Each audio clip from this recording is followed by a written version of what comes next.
महापंचायत करने के लिए पहुंचे भारतीय किसान यूनियन के राष्ट्रीय प्रवक्ता राकेश टिकैत ने पंजाब में हो रहे प्रदर्शन और पराली जलाने को लेकर कहा कि पराली यह टेक्नोलॉजी भारत सरकार को बतानी चाहिए कि बगैर पराली के धान कैसे पैदा हो। सरकार को धान पर भी बैन लगा देना चाहिए। पराली का निस्तारण सरकार की जिम्मेदारी है। सरकार बात नहीं सुनती तो सड़क पर आना ही एक रास्ता बचता है। वहां से आवाज सरकार तक चली जाती है और एक बड़ी साजिश है। वहां की सरकार के पीछे भारत सरकार भी है, जो कि यह भी चाहती है कि आंदोलन यहां सबसे ज्यादा हो। पंजाब में धान की खरीद भी नहीं हो रही है और यह भी एक बड़ा सवाल है। ओम प्रकाश राजभर के सवाल को लेकर बोले, उत्तर प्रदेश में जैसे गन्ना समिति का चुनाव हुआ ऐसे ही सरकार बन जाएगी। आने वाले समय में चुनाव बचेगा ही नहीं। जैसे कोरिया में पर्चा भरा जाता है और चुनाव हो जाता है, भारत में भी ऐसा ही होगा। बुलंदशहर से धर्मेंद्र निगम की रिपोर्ट। बुलंदशहर महापंचायत में आप आए, क्या मुद्दे हैं? देखो, मुद्दे जो किसान के इशू हैं वो बिजली के इशू है, गन्ना भुगतान के हैं, एमएसपी गारंटी कानून का एक बड़ा सवाल देश में है। ये सारे इशू हैं हमारे। इन इशू के लिए हम यहाँ पर आ रहे। आजकल पंजाब और हरियाणा में भी ये कहा गया है कि वहाँ पर जो है प्रोटेस्ट चल रहा है, रोड जाम कर दिए गए हैं। ये कहा जा रहा है कि पराली को लेकर के और खासकर जो है ये खाद नहीं मिल रहा है। और एक और बड़ी बात ये जो मुद्दे हैं किसानों के, जिन पर पराली जलाने को लेकर के एफआईआर हो रही है, उन पर सर आपका क्या कहना है? देखो, ये टेक्नोलॉजी भारत सरकार को बतानी चाहिए कि बगैर पराली के धान कैसे पैदा होगा।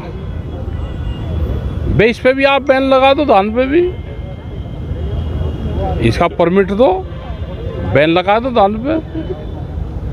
पराली का निस्तारण सरकार की जिम्मेदारी है, कैसे करना हो सरकार बतावे।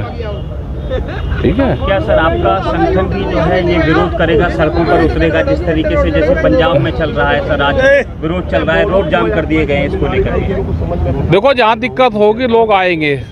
सरकार बात नहीं सुनती तो सड़क का एक रास्ता बचता है, वहाँ से आवाज़ सरकार तक जल्दी जाती है। और एक बड़ी साजिश वहाँ की सरकार के पीछे तो भारत सरकार भी है। वो भी चाहती है कि आंदोलन यहाँ सबसे ज़्यादा हो, सरकार यहाँ की बदनाम हो, क्योंकि खरीद का वहाँ पे धान की खरीद भी नहीं हो रही। वो भी एक बड़ा सवाल है।